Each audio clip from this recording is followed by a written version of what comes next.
बिस्मिल्लाहिर्रहमानिर्रहीम। अस्सलाम वालेकुम नाज़रीन, आज का टॉपिक मुख्तलिफ होने वाला है। उसकी वजह यह है कि मैं आपको आज की इस वीडियो के अंदर बताने वाला हूँ कि क्यों आखिर तेजस नाकाम हुआ, क्यों उसको दूसरे ममालिक नहीं खरीद रहे और वो कौन सी ऐसी वजूहात हैं जिनकी वजह से इंडियन एयरफोर्स भी तेजस को नहीं खरीद रही। देखिए, इसके पीछे की वजूहात जानने के लिए आपको तेजस प्रोजेक्ट को समझना होगा। देखिए, जब 1980 के अंदर इस प्रोजेक्ट को स्टार्ट किया गया, उस वक्त के लिहाज से प्रोजेक्ट बहुत जबरदस्त प्रोजेक्ट था। इस फाइटर जेट को अगर आप गौर से देखते हैं तो आपको इसके अंदर F-16, MiG-21 और मिराज 2000 का DNA नजर आता होगा, क्योंकि इंडियन एयरफोर्स इन तीनों फाइटर जेट से बहुत ज्यादा इंस्पायर्ड थी। अब इसको हम डिजाइन को कॉपी करना तो नहीं कह सकते, क्योंकि अगर आपको किसी चीज की खुसूसियत पसंद है और आप खुद से भी अगर कोई चीज बना रहे हैं, आपने उन खुसूसियात की एडिशन अपनी उस चीज के अंदर कर दी, तो इसको कॉपी नहीं कहा जा सकता। कॉपी तो वो होता है जिसको मुकम्मल तौर के ऊपर कॉपी कर लिया जाए, या कोई ऐसा पार्ट जिसको मुकम्मल तौर पर हुबहू कॉपी बनाई जाए। खैर, ये तो मैंने आपको बता दिया कि किन तीन फाइटर जेट से इंस्पायर होकर तेजस को बनाया गया। अगर 1980 के अंदर तेजस बन जाता तो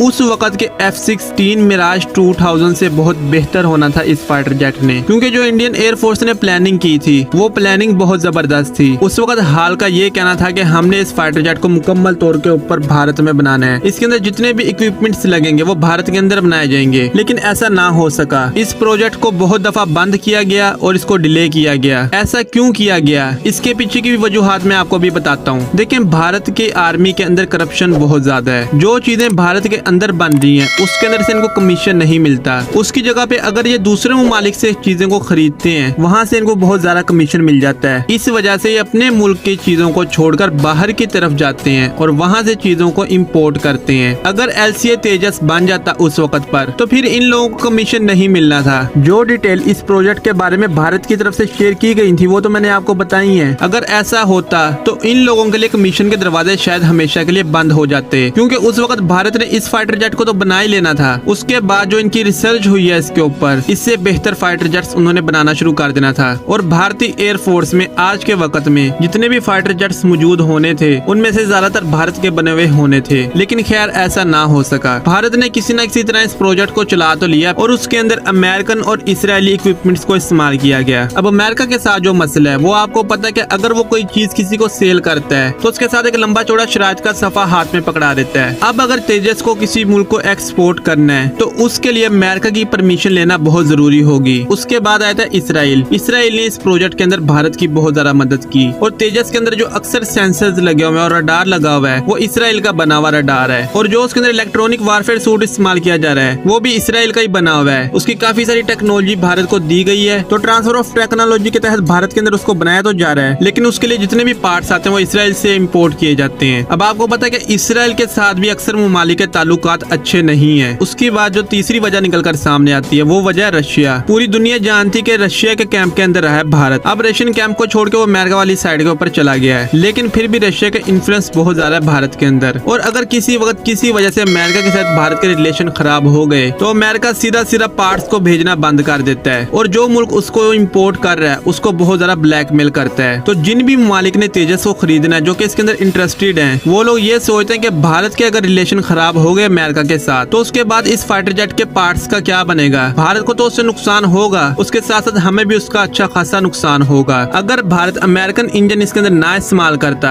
उसकी बजाय रशियन इंजन इस्तेमाल करता या खुद से इंजन बनाकर उसके अंदर इस्तेमाल करता, तो आज रिजल्ट कुछ और होना था। लेकिन खैर ऐसा नहीं हुआ। भारत जिस वक्त इस फाइटर जेट को बना रहा था उस वक्त मैंने आपको बताया कि सारा का सारा इसका मटेरियल इन्होंने खुद बनाना था। उसके लिए इंजन भी बनाया जा रहा था, जो कि इंजन अभी तक नहीं बना है। और उस इंजन के ना बनने की जो मेन वजह है वो टेक्नोलॉजी नहीं है। भारत के अंदर अक्सर ऐसे लोग बैठे हुए हैं जो कि टेक्नोलॉजी के ऊपर बहुत ज्यादा महारत रखते हैं, लेकिन उन लोगों को आगे नहीं आने देते ये लोग, क्योंकि वहाँ पर आगे जात पात का मसला खड़ा हो जाता है। अगर वो इंजन बन जाता है तो तेजस की काफी सारी नाकामियां खत्म हो जाएंगी और शायद दूसरे ममालिक इसके अंदर इंटरेस्टेड हों और इसको खरीद भी ले। अब इसके बाद आप तेजस के अंदर देखें कि इसराइल का बना हुआ फ्लाइट कंट्रोल सिस्टम इसके अंदर इस्तेमाल किया जा रहा है। ये बात मैंने आपको पहले ही कही है कि इसराइल से काफी सारे ममालिक के इख्तिलाफात हैं। अब इसराइल का अगर सामान लगा होगा इस फाइटर जेट के अंदर तो कौन सा मुल्क इसको खरीदेगा। ज्यादातर ममालिक तो इससे पीछे हट जाएंगे। उसके बाद जो सबसे बड़ा मसला इस प्रोजेक्ट के लिए खड़ा हुआ, जो कि अब तक सर उठा के खड़ा हुआ है, वो है अफसरान की नाअहली। उन लोगों को कोई चीज पसंद ही नहीं आती है। आप लोग एक डिजाइन को फाइनल कर लें और उसके अंदर जो जो चीजें लगानी उसको फाइनल कर लें और उसका प्रोटोटाइप बना लें, उसके बाद आप उसकी टेस्टिंग करना शुरू कर दें। यही सारा कुछ पूरी दुनिया के अंदर होता है, लेकिन भारत के अंदर इससे बिल्कुल मुख्तलिफ काम होता है। वहाँ पर जो अफसरशाही है या जो अफसरान का दबदबा चलता है वहाँ पर, उन लोगों का ये होता है कि आज ये टेक्नोलॉजी आ गई है तो कल को वो टेक्नोलॉजी आ गई है, आप इसको भी इसके अंदर लगा दें और उस चीज को भी इसके अंदर ऐड कर दें। उसका डिजाइन ही फाइनल नहीं होने देते ये लोग। अब आप खुद सोचें कि आप एक घर बना रहे हैं, आपने फाइनल कर दें कि 3 रूम इसके अंदर बनेंगे। अब जब 3 रूम बनना शुरू हो गए हैं, अचानक आप आकर कहें कि नहीं इन रूम्स को छोटा करें, इनकी बजाय 5 रूम कर दें, तो आप मुझे खुद बताएं उसके अंदर पैसों का तो नुकसान होगा, उसके अलावा वक्त भी बर्बाद होगा। चले एक दफा आपने कह दिया कोई बात नहीं, लेकिन आप हर रोज आकर कोई ना कोई नया डिजाइन दे दें, कभी किसी चीज को लगवा दें और कभी किसी चीज को उतरवा दें, तो आप खुद बताएंगे जो वर्कर वहाँ पर बैठे होंगे वो लोग क्या सोचेंगे। वो लोग भी जो इस प्रोजेक्ट के अंदर दिल लगाकर काम कर रहे थे वो भी कहेंगे भाई इनका तो डिजाइन ही फाइनल हो रहा, तो क्या फायदा ऐसा काम करने का। तेजस के लिए ये भी बहुत बड़ा मसला खड़ा हुआ। उसके बाद आते हैं इसके वेपन्स। इसके साथ वेपन्स की कोई ज्यादा तादाद मौजूद नहीं है। जितने भी वेपन्स इस वक्त इंडिया इस्तेमाल करता है उनमें से अक्सर वेपन्स इसके साथ इंटीग्रेट कर दिए अब, लेकिन स्टार्टिंग के अंदर इसके साथ ज्यादा वेपन्स को नहीं लगाया जा सकता था। लेकिन जब एक फाइटर जेट बनाया जाता है उसके साथ उसके वेपन्स बहुत ज्यादा जरूरी होते हैं, लेकिन फिर वही सोच आ जाती है, अफसरशाही आ जाती है। वो लोग ये कहते हैं कि भाई अगर इसको SU-30 MK उठा के लेके जा रहा है तो तेजस को भी उठाना चाहिए। देखिए हर वेपन का एक वजन होता है, उसको लॉन्च करने के लिए एक प्लेटफॉर्म बनाया जाता है या जो पहले से प्लेटफॉर्म मौजूद है उसके अंदर मॉडिफिकेशन की जाती है। अक्सर वेपन्स ऐसे होते हैं जो कि नई किसी चीज के साथ इंटीग्रेट होते हैं, लेकिन भारतीय अफसरान इस बात को नहीं सोचते। वो कहते हैं कि हमें बस ऐसी चीज चाहिए तो चाहिए, जो मर्जी करो हमें बना कर दो। उसके अंदर भी वक्त का बहुत ज्यादा ज़िया होता है। इसके बाद आती है रशियन सोच। आपको पता है कि इंडिया के पास जो अक्सर फाइटर जेट्स मौजूद हैं वो रशियन मेड हैं, और रशियन मेड फाइटर जेट्स का आपको पता होगा कि उनके अंदर ब्लॉक्स नहीं बनाए जाते, जो भी चीज है उसको एक दफा फाइनल बस कर दिया जाता है। उसके बाद उसके अंदर चंद अपग्रेडेशन जरूर की जाती हैं, लेकिन उसके ब्लॉक्स नहीं बनाए जाते। तो भारतीय भी ये सोचते हैं कि शायद इसके कोई ब्लॉक नहीं बनेंगे, जो भी हमें करना है अभी करना है। तेजस का जो पहला ब्लॉक है उसके अंदर इन्होंने यही काम किया। ये लोग शायद ये सोच रहे थे कि नहीं इसका अगला ब्लॉक नहीं बनाया जाएगा, इस वजह से वो बहुत ज्यादा डिले हो गया। अब कहीं जाके उसका मार्क 2 बनाया जा रहा है। अभी तो वो डिजाइन सिर्फ और सिर्फ सफों के ऊपर मौजूद है। और जो इन लोगों के हालात हैं, जो यहाँ पर किक पैक्स चलते हैं, उनको देखकर भारतीयों आप खुद सोचो, क्या ये लोग बहुत जल्दी उस फाइटर जेट को बनने देंगे? ये लोग कभी भी नहीं चाहेंगे कि वो फाइटर जेट जल्दी बने। और आप लोगों को शायद इस बात का पता हो कि भारत इस वक्त नए फाइटर जेट्स खरीदने जा रहा है। जितना वक्त इन्होंने फाइटर जेट को फाइनल करने में लगा दिया और अभी तक भी फाइनल नहीं हुआ है, उतने वक्त के अंदर कोई दूसरा मुल्क फाइटर जेट को खुद से बना लेता है और अच्छे खासे नंबर्स के अंदर उसको बना लेता है। लेकिन भारतीय नेवी और भारतीय एयरफोर्स अभी तक क्यों नहीं नया फाइटर जेट खरीद सकी? उसके पीछे की वजह कमीशन। जहाँ से इन लोगों को अच्छा कमीशन मिलेगा वहाँ पर ही ये लोग जाएंगे। अभी इनका कमीशन ही फाइनल नहीं हो रहा है। अब अक्सर भारतीय ये सोच रहे होंगे या ये आके कमेंट लाजमी करेंगे कि भाई अपने मुल्क के अंदर तो देखो, तो भाई हमारे मुल्क के अंदर शायद आप लोगों से ज्यादा करप्शन है, लेकिन हम डिफेंस के मामलात को तेजी के साथ चलाते हैं। मैं अक्सर अपनी वीडियो के अंदर ये बात करता हूँ कि GF-17 थंडर बिल्कुल भी परफेक्ट नहीं था, लेकिन हम लोगों ने क्या किया, एक दफा एक चीज को फाइनल किया, उसका हमने पहला ब्लॉक बना लिया, हमने उसकी टेस्टिंग की, हमें उसके अंदर मिस्टेक्स नजर आई, हमने उसका दूसरा ब्लॉक बना लिया। उसके बाद उसके रिजल्ट्स निकलकर सामने आए और हमें जो कमियां कोताहियां लगी, हमने उसका तीसरा ब्लॉक बना लिया और अभी बहुत जल्द तीसरा ब्लॉक उसका पाकिस्तान एयरफोर्स के अंदर शामिल हो जाएगा। लेकिन अगर हम भी यही काम करते, हम लोग बार बार एक चीज को चेंज करते, किकबैक्स लेते, तो आज GF-17 थंडर भी सिर्फ और सिर्फ सफों के ऊपर मौजूद होना था, उसने नहीं बनना था। तो ये चंद वजूहात हैं जिनकी वजह से तेजस को अभी तक नाकामियों का सामना करना पड़ रहा है। इसके अलावा और भी बहुत सारी वजूहात हैं जिनको कि इस वीडियो के अंदर अगर मैं शेयर करना शुरू कर दूंगा तो ये वीडियो 20-25 मिनट की बन जाएगी। मैं एक और वीडियो बनाने वाला हूँ बहुत जल्द, जिसके अंदर मैं GF-17 थंडर के प्रोजेक्ट को और LCA तेजस के प्रोजेक्ट को आपस में कंपेयर करने वाला हूँ, और उसके अंदर मैं आपके साथ वो डिटेल शेयर करूंगा जिसके तहत GF-17 थंडर बहुत जल्दी बन गया और तेजस फाइटर जेट डिले होता गया। और जो GF-17 थंडर को कहा जाता है कि ये किसी फाइटर जेट की कॉपी है, तो मैं आपको बताऊंगा कि किस किस फाइटर जेट का DNA GF-17 थंडर के अंदर मौजूद है या किन फाइटर जेट से इंस्पायर होकर GF-17 थंडर को बनाया गया है। खैर ये थी आज की वीडियो। अगर आपको ये वीडियो पसंद आई है तो इस वीडियो को कर दें लाइक, और मजीद ऐसी वीडियो देखने के लिए कर लें इस चैनल को सब्सक्राइब। तो मिलते हैं अगली वीडियो के अंदर, तब तक के लिए अल्लाह हाफिज।